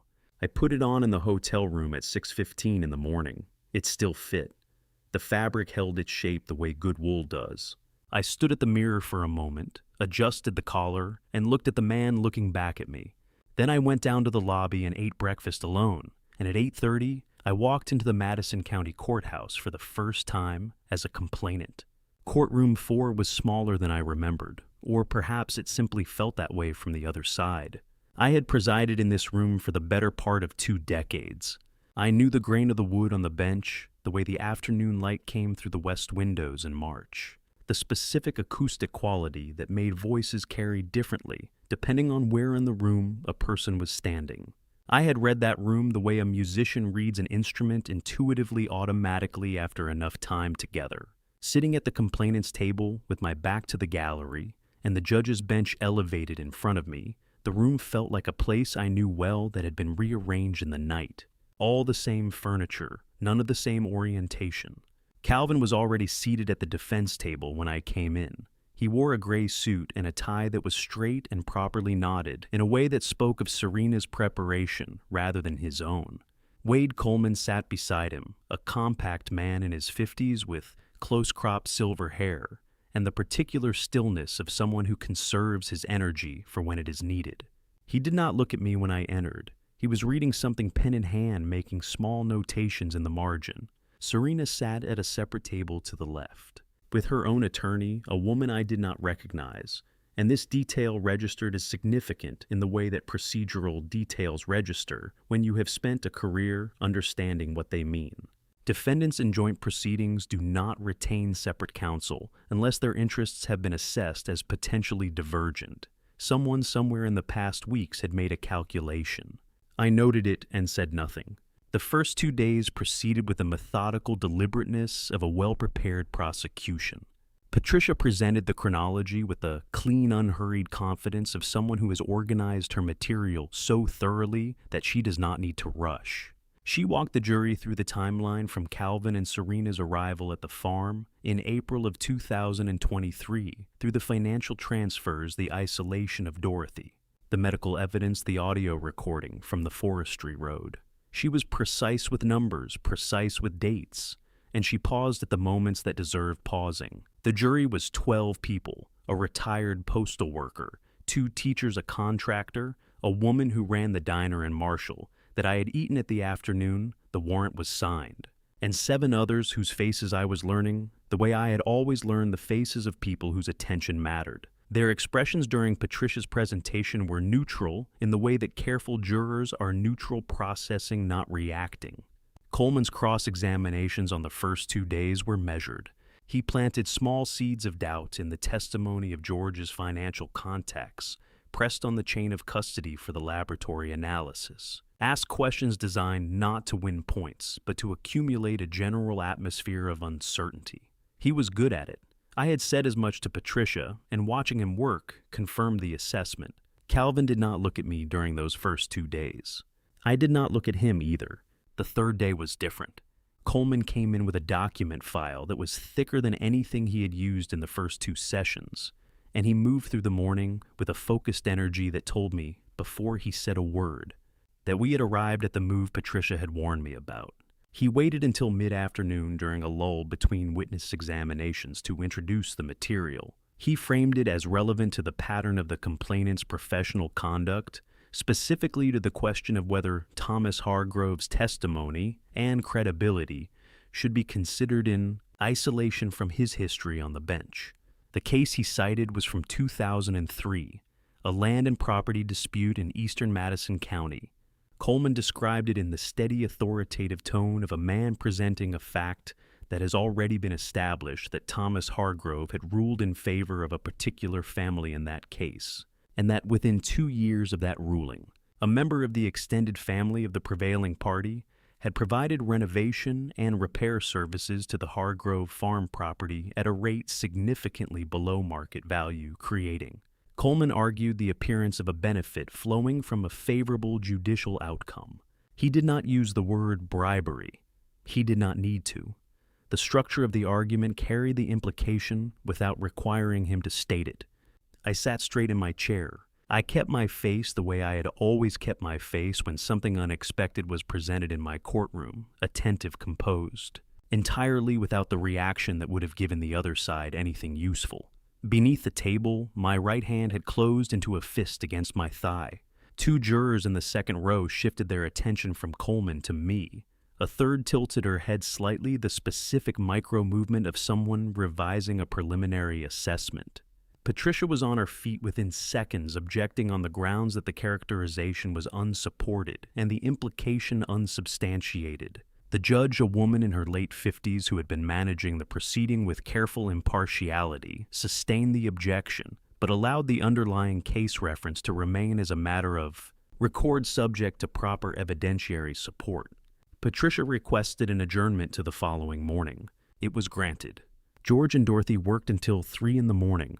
I knew this because George sent brief updates to the woodshop phone, which I had brought to the hotel at 11 at 1 and again at 2:47. Each message was short and factual. By the last one, they had located what we needed. I sat in the hotel room with the lights low, the suit jacket draped over the chair, and Eleanor's watch held in both hands against my chest. Not on my wrist in my hands the way you hold something you need to feel the weight of. One more day, I said to the room. Not a prayer exactly, not out loud to anyone in particular, just the words a person says when they need to hear them in their own voice. I just need one more day. I saw him as soon as I came through the courtroom doors. Dr. Leonard Marsh was seated in the front row of the witness gallery on the far left side, not the general seating, but the designated area where scheduled witnesses waited before being called. He had a folder on his lap, thick the kind that holds more than a single document. He was sitting with the particular stillness of a man who has decided exactly what he is going to say and is simply waiting for the moment to say it. He did not look up when I entered. I did not acknowledge him. I walked to the complainant's table, set down my folder, and took my seat. Patricia was already arranging her materials. She glanced at me once, a brief assessor's look, and gave a small nod. I returned it. Across the room, Wade Coleman was speaking quietly with Calvin, his head inclined, pen moving in his hand. Whatever advantage he believed he had carried into this morning, his posture said he intended to press it. The judge called the session to order at 9 o'clock. Patricia stood. The prosecution calls Dr. Leonard Marsh. He walked to the stand with the same unhurried competence he had brought to my parlor 4 months earlier. The worn leather bag replaced today by the folder. The house call manner replaced by something equally composed but more formal. He was sworn in, stated his name and credentials, and sat with the folder closed on his knee. Patricia began with the medical evidence. She walked him through the laboratory findings, the clinical assessment, the formal determination that I was in full possession of my faculties at the time of the guardianship petition. Coleman had challenged this material on the second day. Patricia was rebuilding it now, with the doctor present and subject to direct examination. Doctor, Marsh answered each question with precise clinical language and without embellishment. He was, as I had understood him to be, from the beginning a man who did not need to perform confidence because he simply had it. Then Patricia shifted. Dr. Marsh, she said, you indicated that you were familiar with the complainant prior to this case. Can you describe the nature of that familiarity? Coleman was on his feet. Objection, relevance, goes directly to the credibility of the witness's prior testimony regarding the 2003 land case, Patricia said. The defense introduced that case. We are entitled to address it fully. The judge looked at Coleman for a moment. Overruled. The witness may answer. Dr. Marsh opened the folder. He described his father, Raymond Marsh, a man who had run a small cattle operation in eastern Madison County on 60 acres that had been in the family for 3 generations.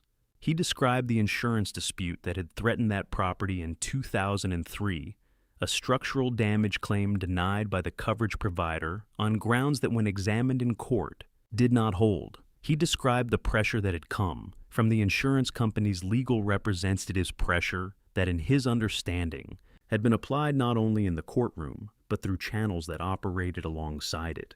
He described the ruling. Judge Hargrove found in my father's favor, he said. The property was preserved. My father kept it until he passed in 2005. Patricia held up a document in a clear protective sleeve. Dr. Marsh, I am showing you what has been marked Prosecution Exhibit 17. Can you identify this? He looked at it. That is a letter my father wrote in the spring of 2004. I have had it in my possession since his passing. The letter was entered into evidence, and the relevant portion read aloud by Patricia in the measured tone she used for material that needed to land without theatrical emphasis. I attempted to express my gratitude to Judge Hargrove on 2 occasions. On both occasions, he declined. He said the ruling reflected the evidence and nothing more, and that if I wished to express gratitude for the functioning of the legal system, I should direct a contribution to the Madison County Legal Aid Office, which I did. I want it recorded somewhere that there are still men in positions of authority who use that authority exactly as it was intended.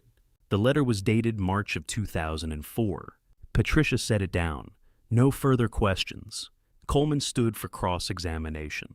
He approached the stand with the measured confidence he had maintained throughout, and he returned to the renovation contract, the repair work performed on the Hargrove property that he had framed. The day before, as a potential benefit flowing from a favorable ruling, he asked Dr. Marsh whether he was aware of the contract. Dr. Marsh said he was not personally aware of it. Coleman pressed, was the contractor not associated with families connected to the 2003 case? The contractor, Patricia said from her table without rising, was Mr. Harold Briggs, the complainant's brother-in-law by his late wife's family. He performed the work in 2007, 4 years after the ruling. The Briggs and Marsh families have no documented connection. This was established in the materials provided to the court yesterday evening. The judge looked at Coleman. Coleman looked at his notes. There was a pause of perhaps 4 seconds, not long in the ordinary flow of a courtroom session, but the kind of pause that a room notices. Coleman asked 2 more questions that did not recover the ground he had lost, and then said he had no further examination. Dr. Marsh gathered his folder. Before he stepped down from the stand, he turned and looked directly at me. Not at the gallery, not at the judge. At me. My father asked me to thank you, Judge Hargrove, he said. His voice was level, but carried the particular weight of something that has been held for a long time. I'm sorry it took 21 years. I looked down at my hands on the table. I had spent a career keeping my face still in moments that required it. I kept it still now. But I looked at my hands, Eleanor's watch on my left wrist, the scratched crystal catching the courtroom light, and I allowed myself one moment that belonged entirely to me and no one else in that room. Then I looked up. The jury had shifted, not dramatically, not the visible collective movement of a group responding to theater, but the quality of attention in the box had changed in the way attention changes when a room has received information that reorganizes what came before it. Several jurors were looking at the defense table. Calvin was looking at the floor, not at Coleman, not at the judge, not at me. At the floor directly in front of his chair, with the particular stillness of a man who has gone somewhere internal and does not yet know how to come back from it. I observed this. I recorded it in the way I had always recorded things, without interpretation, without projection, simply as a fact about what was present in the room at that moment. What it meant I did not say. Some things mean themselves. Dorothy walked to the witness stand without looking at me. I understood that. We had not spoken since the phone call 5 months earlier, the one I had placed in anger with Serena's voice still in my ear, and the damage from which had not been repaired because the circumstances had not permitted repair. Dorothy had done what she did, the investigation, the journal, the cooperation with George, without any reconciliation between us. She had done it because it was right, and because she was the kind of person who does right things regardless of the personal cost. She was 63 years old. Her hair was silver and pinned back cleanly the way she had worn it for as long as I could remember. Her hands, when she settled them on the rail of the witness box, were absolutely still. Patricia stood. "Ms. Hargrove, can you describe your relationship to the complainant?" "He's my brother," Dorothy said. Her voice was clear and unhesitating. "Older by 2 years. We grew up on the same property he's trying to keep." She began with the visit in July, the afternoon at the farm, the apple pie, the walk to the equipment barn. She described what she had actually said in the kitchen that evening with Serena. Nothing about attorneys, nothing about capacity, nothing about legal trustees. She had talked about the roof on the equipment barn. That was the full extent of it. She described the phone call that followed and the drive back to the farm 3 days later, and standing at the front door, knocking until her knuckles were sore, while her brother stood on the other side of it and did not open it. Coleman objected twice. Both objections were overruled. Then Patricia introduced the journal. Dorothy explained how Eleanor had given her the lockbox quietly without ceremony in the last difficult months of her illness, and had asked her to keep it safe and open it only if it became necessary. She described the night she opened it alone at her kitchen table in Boone, after she had already begun to understand what had been done. Patricia held up the journal in its evidence sleeve. She turned to a specific page marked with a small tab and read aloud. The room was already quiet. It became quieter. "There is something wrong with this woman. She looks at Thomas's land the way a hawk looks at something small in a field below it. She is patient in a way that frightens me. She asks questions that sound like care but feel like inventory. Calvin looks at her the way a man looks at someone he is afraid to disappoint. I do not think he is a bad person. I think he is a weak one, and I think she knows exactly how to use that. I am afraid of what she will do when I am no longer here to see it." Patricia set the journal down. The silence in courtroom 4 had a texture to it, the specific quality of a room full of people who are not moving, because moving would interrupt something. I looked straight ahead at the middle distance between me and the bench, not at Dorothy, not at Calvin, not at the jury. I held my posture the way I had held it through every difficult session of my professional life, and I did not allow the room to see what Eleanor's words read aloud in a courtroom did to the part of me that had loved her for 40 years. I had known what was in the journal. George had read me the passage months ago. I had lived with those words long enough that they should have lost their capacity to reach me. They had not. Coleman's cross-examination of Dorothy was brief and by his standards restrained. He questioned the chain of custody for the journal. How could the court be certain the entries had not been made or altered after Eleanor's passing? Dorothy answered with the patience of a former school teacher explaining something to a student who was asked a question. They already know the answer to the journal had been in a locked box in her hall closet for nearly 2 years, and the handwriting had been verified by a document examiner whose report was already in the court record. Coleman sat down. George took the stand in the mid-afternoon. He had the financial record organized in the methodical way. He organized everything chronologically clearly labeled, with summaries that a layperson could follow without specialized knowledge. He walked Patricia through 7 months of transfers, amounts, dates, destination, accounts, and the paper trail he had reconstructed from banking records, corporate filings, and the work of a forensic accountant in Asheville whose name was already in evidence. The total was $83,400, moved out of the primary farm account, in increments designed to stay below the threshold that would trigger automatic bank review. Routed through 2 intermediate accounts, one registered to a shell entity in Delaware, one to a name that cross-referenced to a cousin of Serena's in another state. The end destination in both cases was an account held jointly by Calvin and Serena at a bank in Charlotte. Coleman's cross-examination went after the forensic methodology. George answered each challenge with the steady patience of a man who has done this work long enough to anticipate the questions and is not rattled by them. When George stepped down, Patricia stood and addressed the judge. "Your Honor, the prosecution would like to play a portion of an audio recording entered as Exhibit 22. The room waited. The recording began. Calvin's voice came through the courtroom speakers with the particular clarity of a close-range digital recording on a cold, quiet night. The words were unhurried, certain. The forest has a way of making old men think clearly, Dad. You should take your time. 12 people in the jury box sat without moving. I sat without moving. The recording ran for 47 seconds in total, long enough to establish the location, the circumstances the document being presented, and the explicit statement of coercion. Patricia stopped it there. She did not need more. The afternoon session was approaching its scheduled end when Patricia's phone lit up on the table beside her.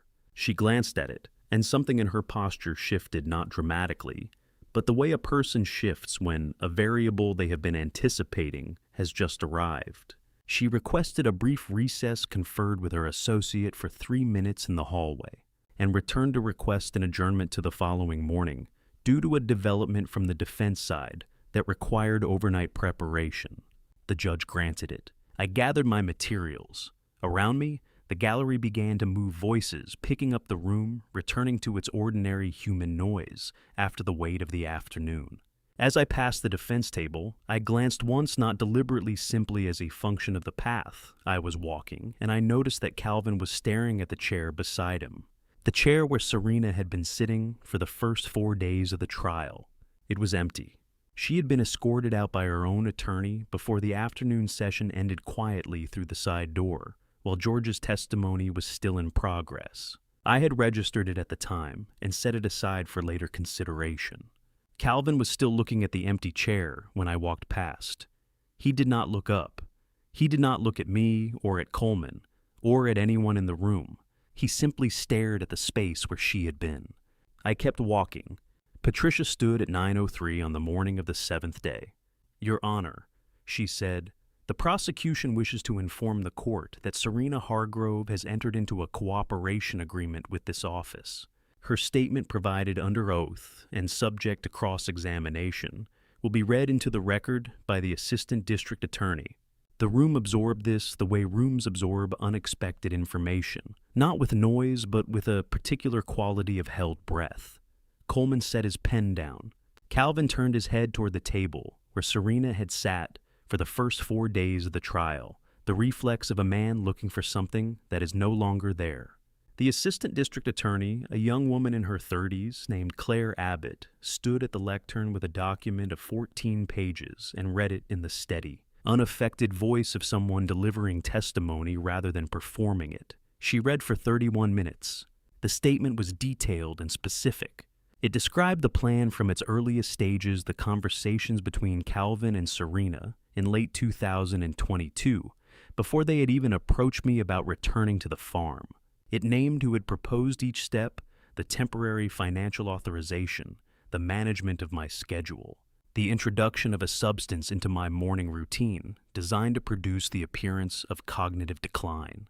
Serena's statement identified herself as the architect of the strategy and Calvin as the primary instrument of it. She was precise about the distinction. Coleman did not object during the reading. There was nothing productive to object to. When Claire Abbott finished and sat down, the room was quiet in a way that felt like the quiet after a door closes rather than the quiet before one opens. There was one portion of Serena's statement that I had not been told about in advance. Patricia had warned me that the statement contained material I might find difficult. I had assumed she meant the documentation of specific acts, the transfers, the planning, the calculated methodology of it. I was not prepared for what she had actually meant. Serena described the night after Calvin left me in the forest. She described him returning to the farmhouse at approximately 12:30 in the morning. She described his condition, agitated, unable to settle, moving through the house without purpose, in the way a person moves when they cannot locate stillness. By 2 o'clock, he was sitting at the kitchen table with a glass of whiskey he had barely touched. She had come downstairs at 2:45 to find him still there. She described hearing him not words initially, just the sound of a man who had exhausted whatever he had been running on and had nothing left to run on. And then words quiet enough that she almost didn't catch them. "He'll be okay. He's always okay," said not to her, said to the kitchen or to the dark outside the window or to no one, the way a person says something they need to be true, badly enough that saying it out loud feels like making it more so. Claire Abbott read this passage in the same steady voice she had used for everything else. She did not inflect it. She did not need to. I sat at the complainant's table and looked at the middle distance and understood for the first time something I had only half understood on the night it happened. When Calvin put the truck in drive and pulled away down that forestry road, there had been a gap not long, perhaps 30 or 40 seconds between the moment the door closed and the moment the engine engaged. I had registered it in the dark and not known what to make of it. Now I knew. He had sat in that truck with both hands on the wheel, and he had not moved for 30 or 40 seconds. And then he had driven away. I looked at nothing in particular, and I held that information for a moment. It did not change what had happened. It did not alter the 4 charges, the months of evidence, the systematic dismantling of my autonomy and my relationships that had been the structure of the past year. But it was a piece of the full picture, and I was a man who had spent his life believing that the full picture mattered even when some parts of it were harder to carry than others.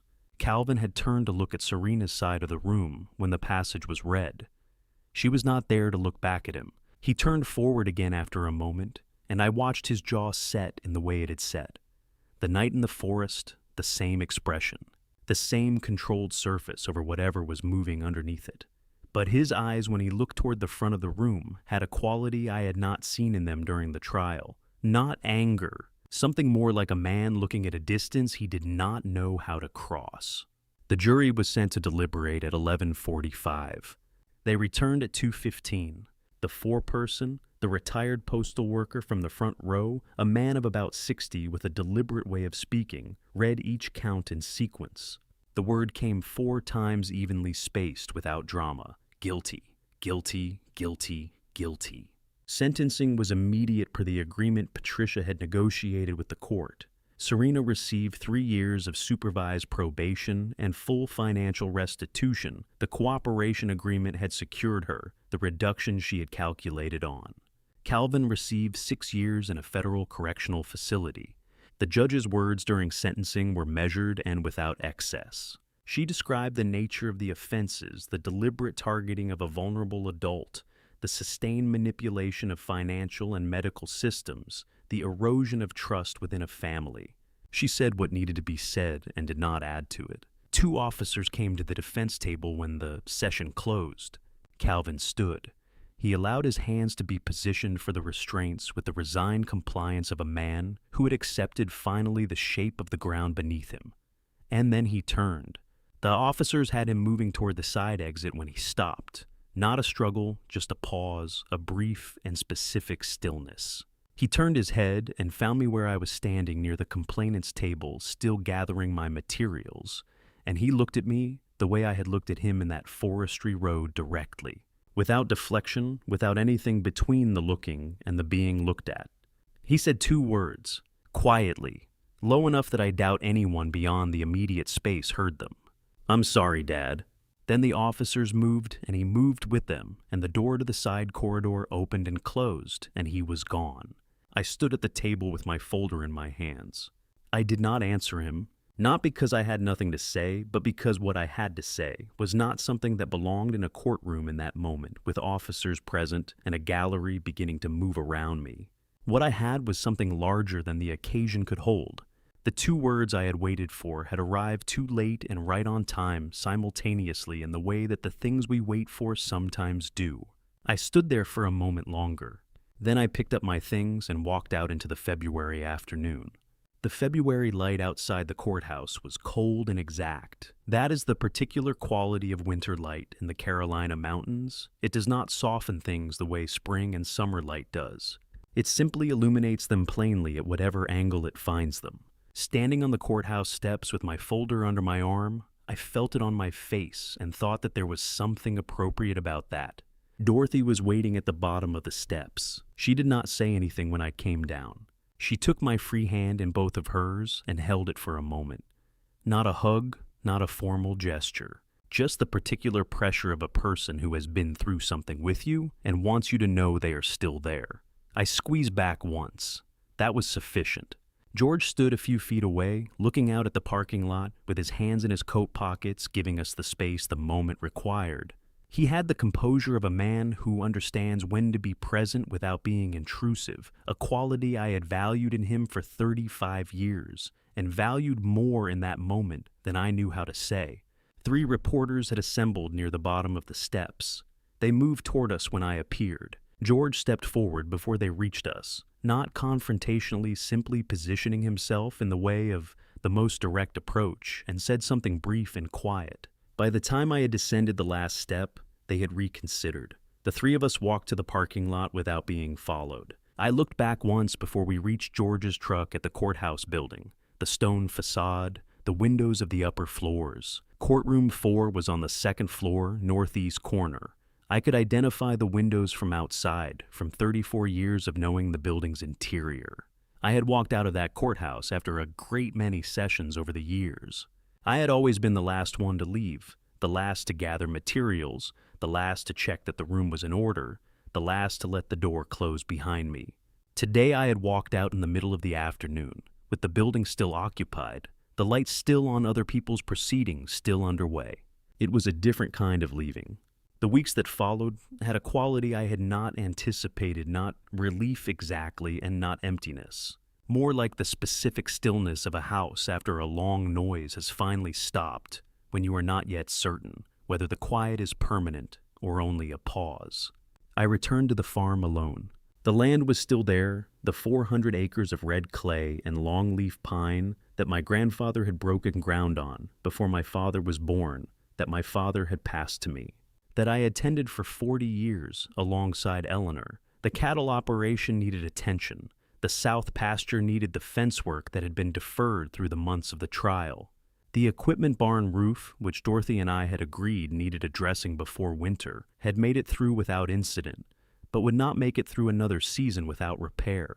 I worked. It was the right thing to do.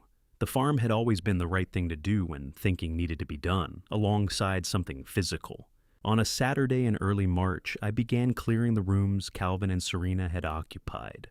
I did this alone, and deliberately moving through the space with the methodical care of a person who is performing a task that requires both attention and a certain amount of steadiness. Their belongings had been removed by that point, taken by others in the weeks before the trial.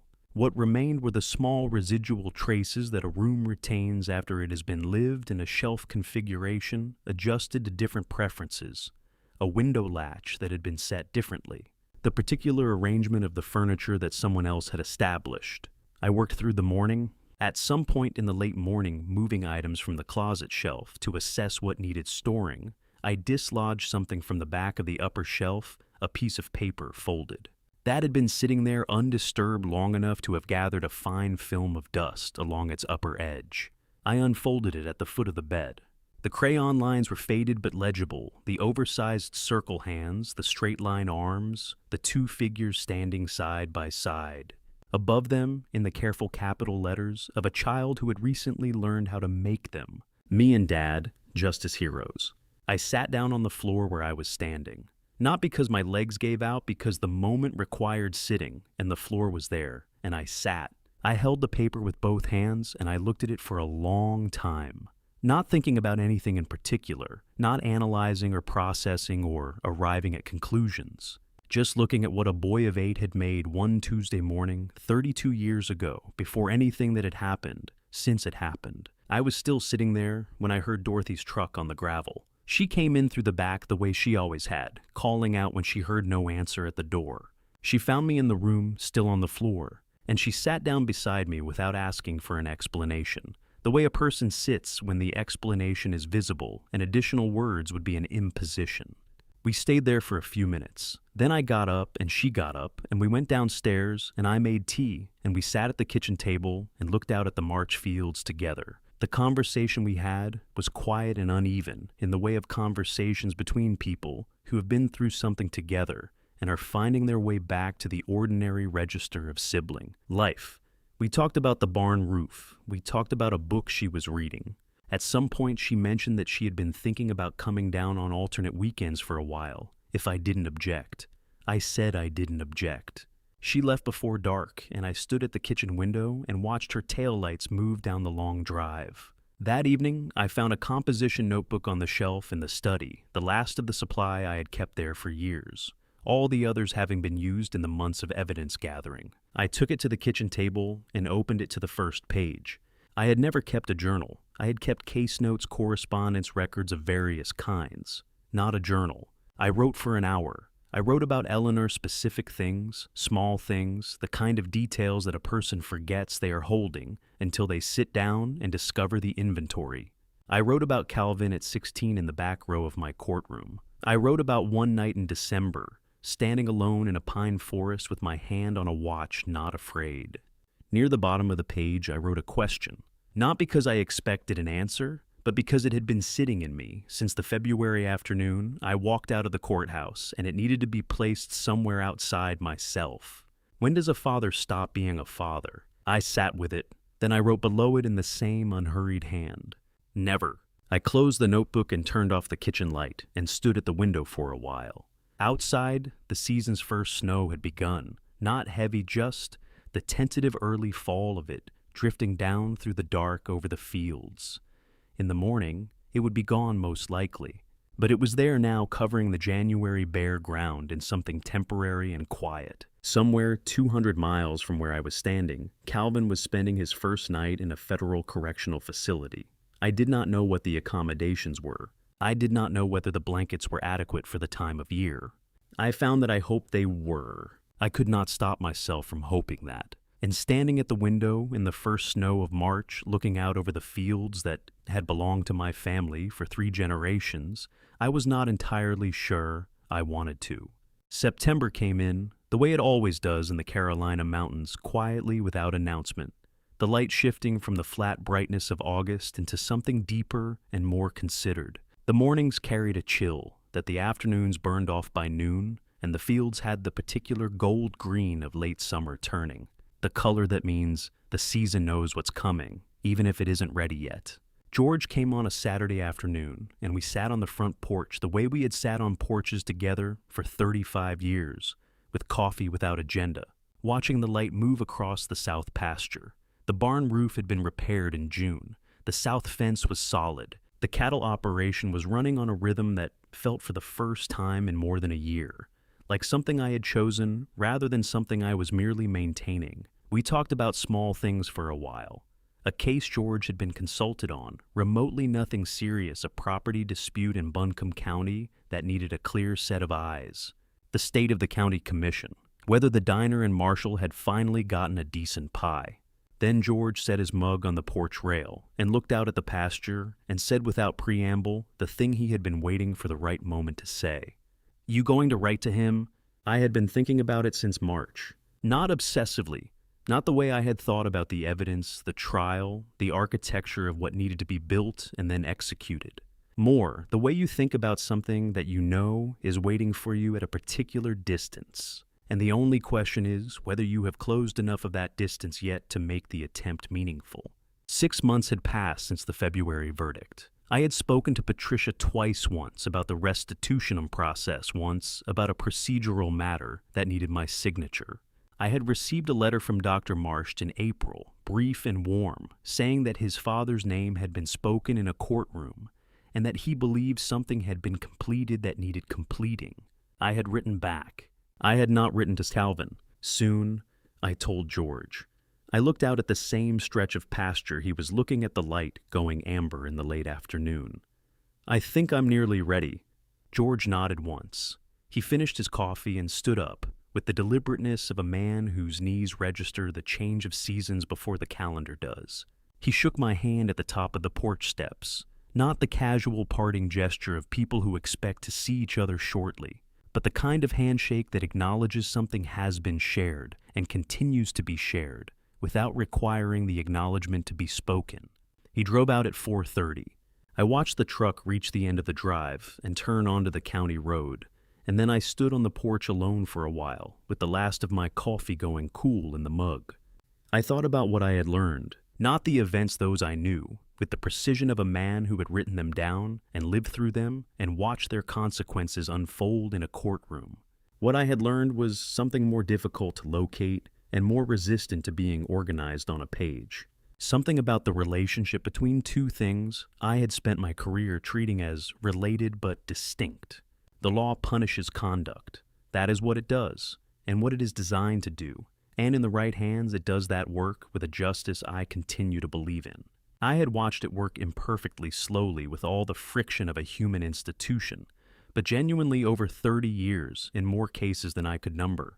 But the law cannot restore what it did not damage. It cannot return a boy to the man that boy became, or give back the decades between a crayon drawing and a courtroom, or undo the particular grief of a father who sat across from his son and watched a jury deliver the verdict both of them had made inevitable. The farm was mine again. The accounts were cleared. The legal apparatus had done what legal apparatus does, and it had done it correctly. What the law had not returned, what no sentence could have returned, was the boy who drew that picture. Mourning him was something I would have to do on my own schedule and my own time, without any institutional framework to give it structure. That was not a failure of the system. That was simply the limit of what any system can do. Healing is not in the verdict. It lives somewhere further down the road in territory the law cannot enter. I went inside when the light began to go. The study was quiet, the late afternoon kind of quiet that has settled in, rather than arrive the kind you don't notice until you stop moving. I sat at the desk and took a sheet of paper from the center drawer, the good paper, the kind I use for correspondence that mattered. I placed it on the desk in front of me. Then I reached to the left side of the desk and picked up the watch. Eleanor's watch. I had worn it on my wrist every day for 34 years, through every proceeding, every verdict, every walk through a courthouse parking lot. I had carried it into a pine forest on a December night and held my thumb against its worn edge while I waited for headlights. I had held it in both hands in a hotel room at 3 a.m, while George and Dorothy worked through documents 2 counties away. I set it on the desk beside the paper, not on my wrist. Beside me the way you place something near you when you want the presence of it without the weight. I picked up the pen. I thought about a boy of 8 with a red crayon and a blue one making something at the kitchen table on a Tuesday morning before his father left for the courthouse. I thought about a teenager sitting in the back row of a courtroom with a spiral notebook taking notes on a life he intended to build.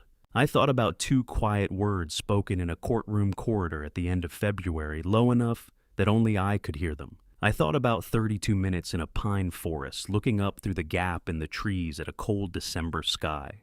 About the 30 or 40 seconds before the truck engine engaged and the taillights moved away down the road. About a man sitting alone at a kitchen table at 3 a.m, saying something to the dark that he needed to be true. I touched the pen to the paper. Dear Calvin. I stopped. Outside the study window, the September light was going gold on the tree line at the far edge of the south pasture. Those trees had been saplings when Calvin was 9 years old, a Saturday in early spring, when I had rented a small auger and marked out the positions and the 2 of us had worked down the fence. Lined together Calvin in rubber boots 2 sizes too large that he had refused to exchange for a smaller pair, because he intended, he said, to grow into them. We had planted 23 trees that afternoon. 19 of them had survived. They were 40 feet tall now. I looked at them for a while. The pen rested in my hand against the paper, the ink just touching the edge of the letters I had written. The light was changing as I watched the way September light changes in the late afternoon, slowly, and then all at once. I do not know what I will write after that opening. I do not know if he will write back. I do not know whether we will ever stand together on this porch again, in some autumn that has not yet arrived, watching the same fields from the same railing. But I know this, I spent 30 years believing in the capacity of justice. I am not ready to stop believing in the capacity of forgiveness. Not yet, not today. But I am closer than I was yesterday. And for now, sitting at a desk in September, with Eleanor's watch beside me and a letter I have only just begun, and 19 trees standing at the far edge of a field that has belonged to my family for 3 generations. For now, that is enough. I am not going to tell you my story was exceptional. Every family carries weight, and most carry a version of this somewhere inside the trust extended too far. The moment when love and judgment pointed in opposite directions, and the person who paid the price for choosing love. I share this family story not because I believe my suffering was greater than yours, but because I believe what came out of it might be useful to someone sitting where I once sat. So here is what I would tell you, plainly. Do not do what I did. Do not let loneliness make your decisions. Do not sign documents because you are tired of eating alone. Do not confuse someone's return with someone's redemption. I was a man who spent 3 decades reading people for a living, and I still let grief make me careless. If it can happen to me, understand that it can happen to anyone. Family betrayal does not always arrive as an enemy. It arrives wearing a familiar face, carrying flowers, saying the things you have been waiting to hear. That is precisely what makes family betrayal so difficult to name and so important to recognize before the cost of recognition becomes too high. Watch your finances, keep your own counsel, maintain the relationships that were there before the new arrival. And if something feels wrong, trust that feeling the way you would trust any evidence because it is evidence. I believe, and I have believed this since, before I sat on any bench, that God places people in our lives at specific moments for reasons that are not always immediately legible. Doctor. Marsh did not find me by accident. Dorothy did not hold that journal by accident. George did not answer on the second ring by accident. When I was most alone, I was not in fact abandoned. That is the part of this family story that I return to most often. Family betrayal leaves a mark. I will not pretend otherwise, but it does not have to leave the final word. The letter on my desk still begins, dear Calvin, and nothing more. Perhaps it will for a while yet. Forgiveness is not a decision you make once. It is a direction you choose to keep moving in one day at a time without any guarantee of arrival. That is where I am, moving. Thank you for staying with me through every part of this. If you found yourself in Thomas's position, facing that moment when trust collapsed and the road forward was unclear, I'd genuinely like to know what you would have done.